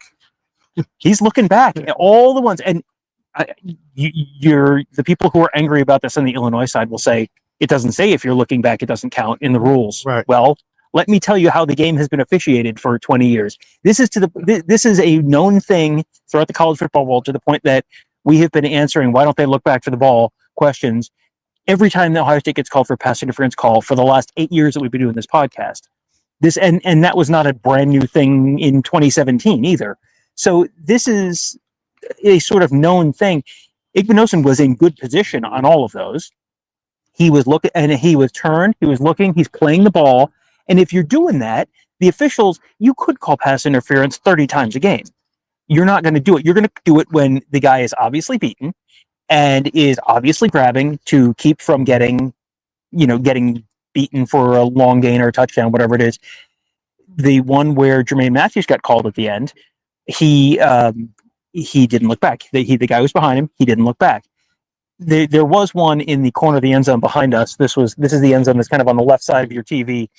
There was one in the back corner of this end zone where there was one where it was like, yeah, he got a little physical there. He got up. There was just this like half a second pause where he just kind of like looked around, and then he did a very demonstrative celebration. But it was just kind of like, we good? We good? All right, good. All right. He just waited for the beat to drop. IGB, always fun to watch, and he was very boisterous. Mm-hmm. Here's something, Tom. Think about this. Germaine Matthews gets his hand on a tipped pass that becomes an interception, forces a fumble on a sack that Ohio State recovers, responsible for 2 interceptions or 2 turnovers from the nickel position. If Lorenzo Styles is playing, that's interesting. Those are not necessarily 2 turnovers. Yeah, maybe not. I mean, it's a, now he's a very good player. I'm just saying. Yeah, he's a very good player. Now, Germaine Matthews, there's a reason you have just not heard Germaine Matthews' name this year. I feel like you saw and heard more from him today than you have the rest of the year. I don't know. I think they would, just looking at their best 5 in terms of secondary, I think Lorenzo Styles is one of the best 5, because you saw Devin Sanchez, true freshman. Let's just get this out of the way up front. If you are a true freshman corner who they trust to play a little bit in game 1 against Texas, and they trust to start on the road in a game like this, that is like that tells me what the trajectory is. That tells me what they really think of you, that you're not just getting happy talk that, oh, this guy's really good. No, they believe that this guy is really good. And if you're out there as a true freshman, that tells me basically all you need to know. That being said, a 50-year like Lorenzo Styles, he's been better than I expected this year too. Now, Germaine Matthews is a better corner overall than Lorenzo Styles is, and Lorenzo Styles right now is a better corner overall than Devin Sanchez is, which is why you're seeing them in that order. But I think, when Germaine Matthews, when Lorenzo Styles comes back, I think you're going to see Germaine Matthews go back outside. But to your point, yeah, I mean, that's Germaine Matthews. When he's in a position to make a play, makes a play an awful lot, which is why opposing teams do not often put him in a position to make a play. And that's why we talked about it before the game.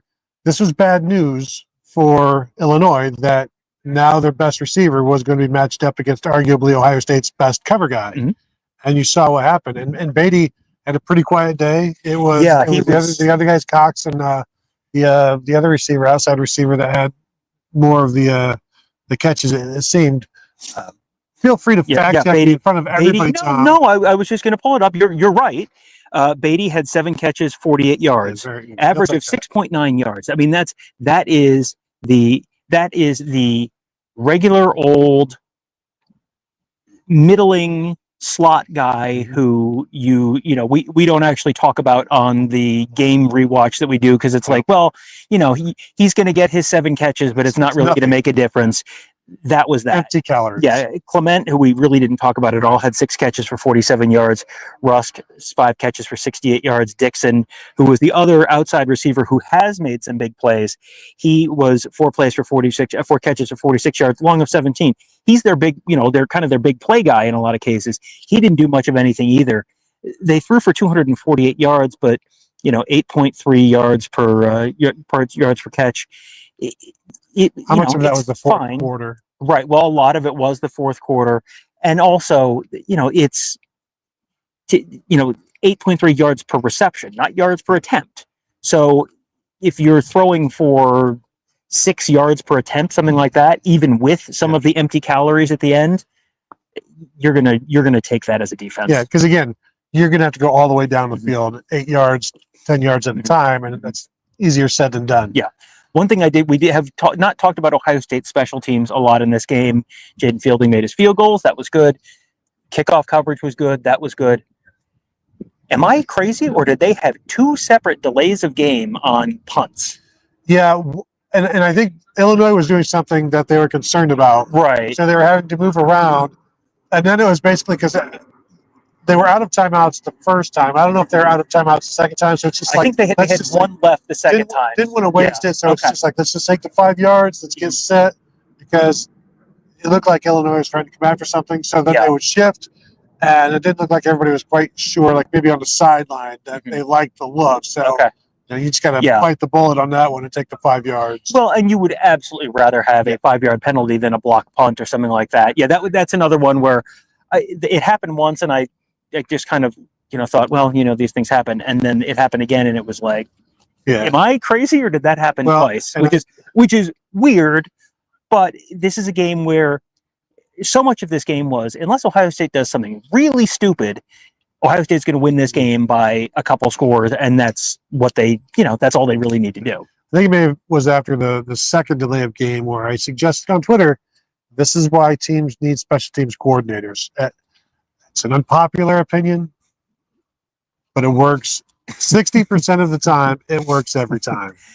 And I'm just thinking through if there was anything else that we needed to touch on before we wrapped up. There was something else that I thought earlier. Are there any questions in the queue? Yeah. Do we have questions in the queue that we want to get to? Can you read those questions, Tom? Yeah, maybe. Let's see if we have start questions. Let's see. Jordan Kapler says, how many Tony Gerdermans would it take to cover Jeremiah Smith? Where is the ball on the field? If the ball's on the Ohio State 25, an infinite number.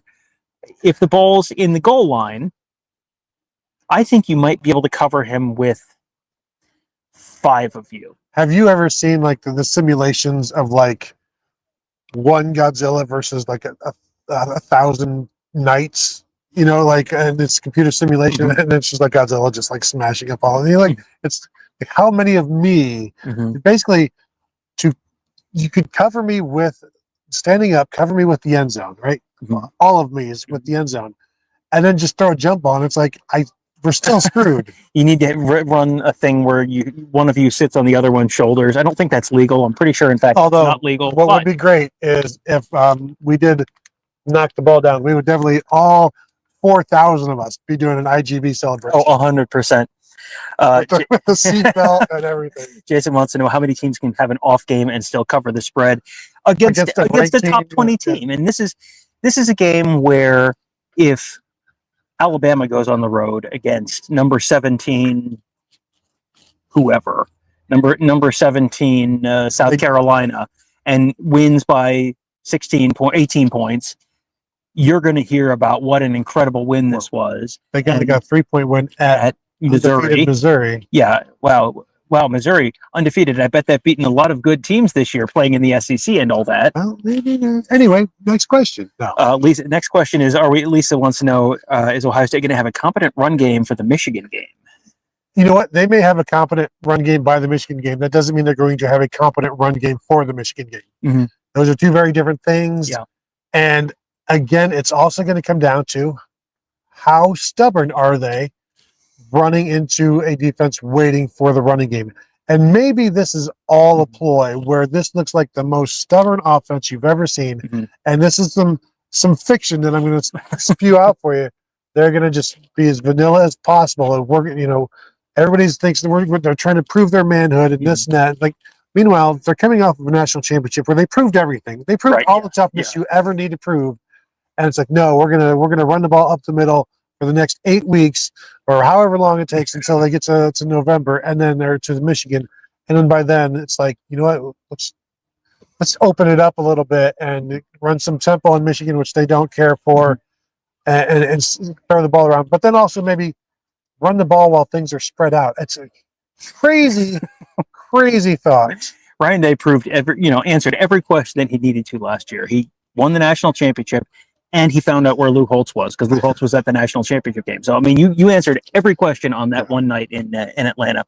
Super chat from our buddy Ryan Dawes. It is interesting how the better offenses OSU faces, the more turnovers / big plays they come up with, it is interesting. And this is one of the things where I can't wait to talk to Ross Fulton about, I can't wait to watch this first of all. Yeah.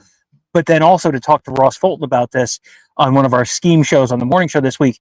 Are they are they continuing to do different stuff? And then how did Illinois' tempo, Bill talked about it, the tempo made it more difficult for Ohio State to do all sorts of crazy stuff and do more, if you're running tempo and you're snapping the ball at 28 seconds on the play clock, that gives Ohio State a lot less time to line up in one thing and then shift into something completely different and to get these calls in and all that kind of stuff. That, I'm interested to talk to Ross about how much they showed that was different and how much they did that was different, and then what he thinks that might mean moving forward. It's hard to change the picture when the picture isn't on the screen very long. Right, yeah. You're just getting it going, and it's like, well, we just have to play defense. It has to be what our actual defense is. Rob H. says, tough day for Tom and his most confident bold prediction of the week. Anyway, good game for Germaine. Which was my most confident bold? Was it the three-pointer? My three-pointer was... you changed the... Well, I changed... The one thing was... Yes, the one... And Jalen McClain did not. But the first thing that I looked at this week was Lorenzo Styles is going to be busy at the Nichols position, and then he was hurt, so that one didn't hit. I did text at one point to Tony. My three-pointer was Illinois kicks a sad field goal, which is defined as a fourth quarter down by more than 24, does not change the number of scores needed to tie or win. And Ohio State was up 24, had the ball. All they had to do was score a touchdown, and then have and Illinois had enough time to go down the field and kick a field goal to. Have we got points on our last drive. It was like I could see it setting up, and then they didn't do it. Arvell Reese had a sack, knocked it back 10 yards out of field goal range. Well, and then Ohio State didn't score the first thing. I was going to be really annoyed if they were up exactly 24 points. You hate to see it. I do. You don't seem to, but I do. Treebuck says, I would really like to hear an announcer go, holy smokes, just one time after an OSU punt.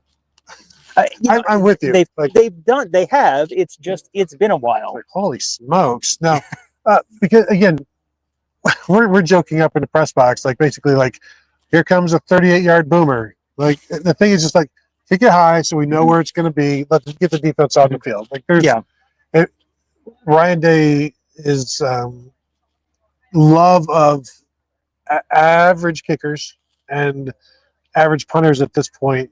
Is interesting because they could be better, but exactly like how much energy you're going to exert to go get punters when he thought they've got two Australians, so that's energy exerted.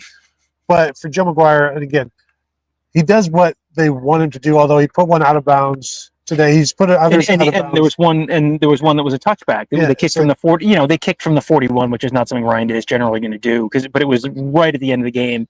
And it bounced at about the 2, but then Devin Sanchez was almost there but didn't quite get there. It is not a weapon. And if they had a Troy Taylor, this defense would be giving up like 3 points a game instead of 6. Yeah, because this is a defense where, you'll play bad defenses where the opposing team punts the ball and it's like, my dude, that extra 12 yards of field position is not going to make a big difference. This is a team where if you have to earn it, you have to continue. They're not giving up big plays, and if you have to go methodically down the field, first down by first down, having to do 2 more first downs, that makes life a lot more difficult. How often and when was the last time we've seen an opponent of Ohio State just operate in their own territory for like an entire half because they just keep losing the field position battle? We haven't seen it. No, I don't think we have. No, I mean you had teams where they couldn't get the ball, they could not get out of first gear on offense. And, the teams that are wildly overmatched, you haven't seen like a Alabama LSU national championship game where LSU didn't cross the 50, I think, all night. You haven't seen that against a high level opponent. But, Penn State's on the schedule. What is that going to look like? I think they're going to be okay, but this... I think that game is the next one that I'm looking at and going, man, oh man, the Jim Knowles defense versus Ryan Day, Brian Hartline offense, and the Andy Kotelnicki Penn State offense against the Matt Patricia Ohio State defense. Like, I am already like rubbing my hands with glee thinking about how interesting those individual kind of matchups, the schematic matchups there between those guys are going to be, because a lot of movement. Well, A lot of movement, yes, and Very little movement of the ball. Yeah, a lot of movement, a lot of disguise, a lot of change. But yeah, I'm really intrigued by that one. Liam WS89 says Day is not forcing anything like he did last November. I like this Day. Take what they give you because leaving with the W is all that matters. He's not forcing anything, but he's forcing the running game. Yeah, they need to get better at it. So it's like, yeah, if like you get to November and they weren't doing this, wouldn't we be like, why didn't you work on this during October? Yeah, 100%, 100%. And this is you knew November was coming. Well, this is the whole game. A lot of this game was eat your vegetables and go take a walk. And like, well, I don't want to. I want to just throw passes, and I want to sit and eat my potato chips, and I want to sit on the couch and watch TV. And it's like, well, if you get up every day and you eat your vegetables and you take your vitamins and you say your prayers, then you can be a Hulkamaniac and you can be a national champion too. You kind of have to do this stuff. They are using these reps in games with a bigger ultimate goal. And we assume the reason I think it's very safe to assume that is because Ryan Day last year was talking about how they got fewer game reps and fewer drives, and it was, kind of annoyed by that, but also at the end of the year said, yeah, that was coming. We kind of did intentionally because we recognized that you were going to have 16 games, whatever it is. So you kind of have to. It would be fun to put up another 21 points in this game, but beating Illinois by 35 instead of 16 is not I recognize that's not 21 points, but beating Illinois by 5 scores instead of 2 is not the ultimate goal. The ultimate goal is win another national championship. And I do wonder how many people are saying, why are you running Jeremiah Smith right there when he gets hit on the knee like that? And the blocking, it wasn't his knee, it was his back. Exactly. He got turned over, but he was holding his back on the way off the back. field. Yeah, he's fine. Okay, yeah. Well, he came back out on the field. That was one of those things where he flipped upside down, and I went like, oh boy, that could be a real big play in Ohio State football history. I think Austin Searveld kept going upfield, and Max Clare was going to get somebody on the outside, but there's nobody there, so they just let. Neither you get him. Nobody got him. Mm-hmm. All right, so it looks like we are all good on the chat. So let's go ahead and wrap it up. If you have not hit the thumbs up yet, we would appreciate that. Please do so if you're watching live and if you're watching after the fact as well. And of course, if you're listening, 5-star rating and review would be appreciated. As always, you can find us at BuckeyeHuddle.com. Sign up now. Say hello to us there on the Buckeye Huddle message board. It is a fantastic time now because we are 6 games in, halfway through the regular season. Hey, we haven't even talked about, first of all, the 2 biggest stories today. Number 1, Wooden Turtle stays in Columbus. Mm-hmm. Number 2, Ohio State, bowl eligible. Oh, there you go. And the number of bowls right now that they could go to, very many different kinds of bowls. I was looking at someone wearing a Citrus Bowl sweatshirt from the Illinois side of the media and thinking, I don't think we're going to be going to the Citrus Bowl, but that is a nice looking sweatshirt. The Cheez-It Citrus Bowl? Yes, we've already been to one Cheez-It Bowl in Arizona. That is a 100% true fact. Yes, it is. But anyway, that's a different hour of show. So thank you all for tuning in, and we will talk to you all later.